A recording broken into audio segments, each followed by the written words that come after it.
Biblical warnings in the Bible. What God hates. The Bible teaches us a lot about what God feels and explicitly about what He doesn't like. Even though God is very loving and kind, He hates certain things. When we learn about these things, we see how important it is to make good choices because what we do can affect how close we feel to God. The book of Proverbs in the Bible is like a flashlight that shows us 6 things God doesn't like. These warnings are not mere prohibitions, but a picture of moral guidance, each reflecting a principle that upholds life and community. These things are not just what God hates, they are the complete opposite of who He is and what He stands for. As we delve into these warnings, let us do so with self-examination and humility, seeking to understand and align our hearts with the heart of God. Number 1. Pride. Pride is often depicted as a heavy thread woven intricately through the fabric of human history. Biblically, pride is not just confidence or self-respect, but an inflated sense of one's status or accomplishment. An attitude of arrogance and superiority emerges when individuals consider themselves more important or valuable than others, including God. King Nebuchadnezzar's pride and downfall in the book of Daniel is one of the most outstanding stories on the subject of pride in the Bible. Nebuchadnezzar, the mighty king of Babylon, had built a powerful empire and a magnificent city. He was so impressed with his achievements that he became very proud. One day, as he walked on the roof of his royal palace, he looked out over Babylon and boasted, "Is not this the great Babylon I have built as the royal residence, by my mighty power and for the glory of my majesty?" Daniel chapter 4, verse 30. However, his pride had blinded him in the fact that God had allowed him to achieve all this. Because of his arrogance, God decided to teach Nebuchadnezzar a lesson. He struck the king. For 7 years, Nebuchadnezzar lived like a wild animal, eating grass like the oxen, until he acknowledged that the Most High is ruler over all kingdoms on earth and sets over them anyone He wishes. Daniel chapter 4, verse 32. Finally, Nebuchadnezzar's sanity was restored. With it, his throne. He lifted his eyes towards heaven, and his mental wellness was restored. Then he praised the Most High. He honored and glorified Him who lives forever. Daniel chapter 4, verse 34. The king learned that those who walk in pride, He is able to humble. Daniel chapter 4, verse 37. This story is a powerful reminder of the dangers of pride and the importance of humility. It tells us that no matter how great our achievements may seem, they are nothing without the blessings and grace of God. It's a lesson that pride can lead to our downfall, but humility can restore us to our rightful place. To fear the Lord is to hate evil. I hate pride and arrogance, evil behavior, and perverse speech. Proverbs chapter 8, verse 13. Here, pride is equated with a form of evil, a rebellion against the humility that reverence for God requires. In Proverbs chapter 16, verse 18, we find that pride goes before destruction, a haughty spirit before a fall. This is an illustration of why pride is dangerous. It is the overestimation of one's abilities to the point of dismissing the need for God. When one is self-reliant, they are prone to overlook their dependence on God, the ultimate source of wisdom and strength. Trusting only in yourself can put you in a risky spot where you forget about God. Here, you are likely to make a big mistake or fail. Another famous story is about Lucifer, an angel thrown out of heaven because he was too proud.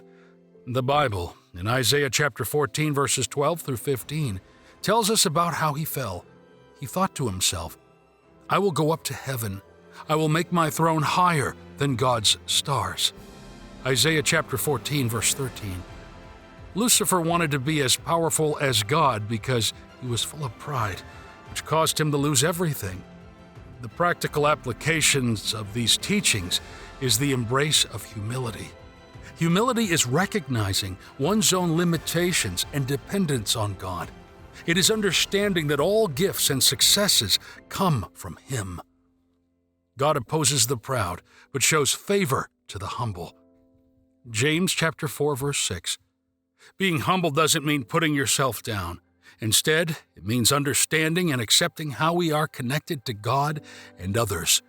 Embracing humility involves daily recognizing that every breath, opportunity, and ability we have is a gift from God. It requires thankfulness and a willingness to serve others, putting their needs ahead of our own. It's about remembering the simplicity of Micah chapter 6, verse 8. And what does the Lord require of you?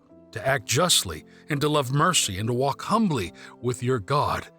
Thus, humility is not weakness. It is the most accurate form of strength, as it keeps one grounded and connected to others. It's a protective shield against the destruction that pride can bring to our lives. Number 2, lying and a deceitful tongue. Here, a lying tongue is listed among the most grievous offenses, indicated how seriously God views the act of deception. A compelling story about lying and deceit in the Bible, apart from Jacob and Esau, is the story of Ananias and Sapphira in the book of Acts.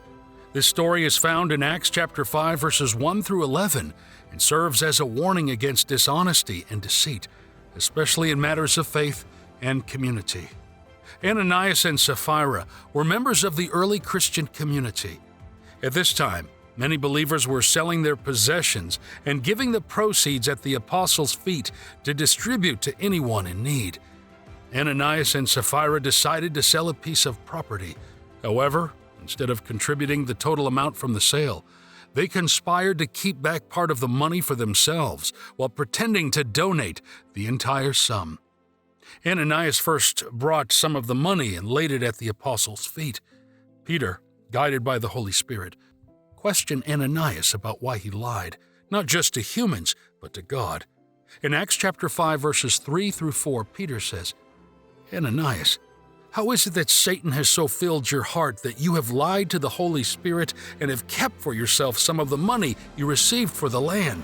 You have not lied just to human beings, but to God. Upon hearing these words, Ananias fell and died.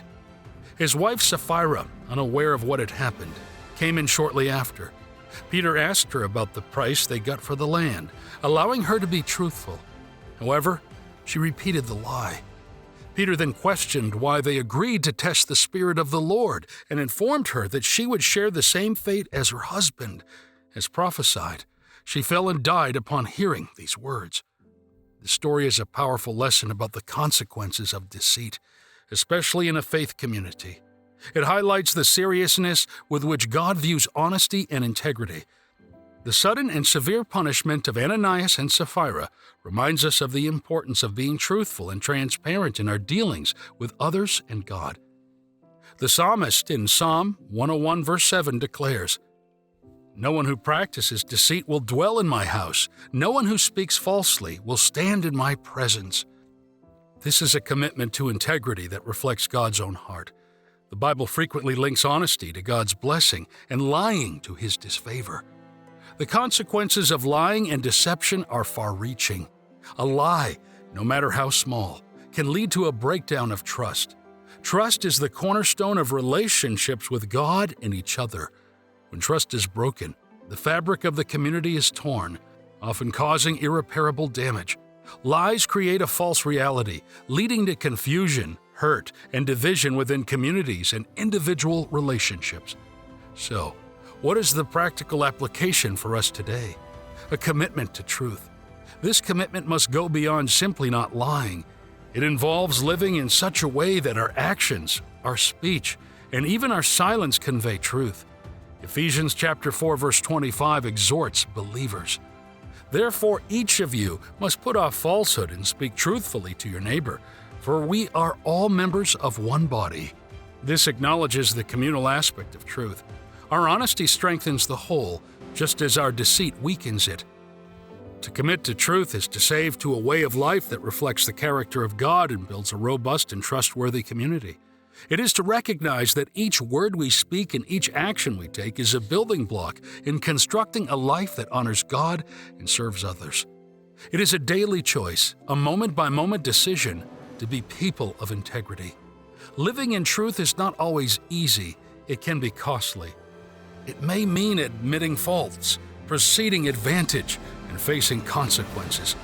But the Bible assures us that the benefits of living honestly before God and others far outweigh the temporary gains of deceit.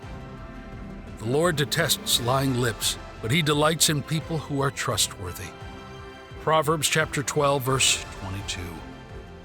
The path of honesty is the path of God's delight, a road worth traveling, a life worth living. Number 3.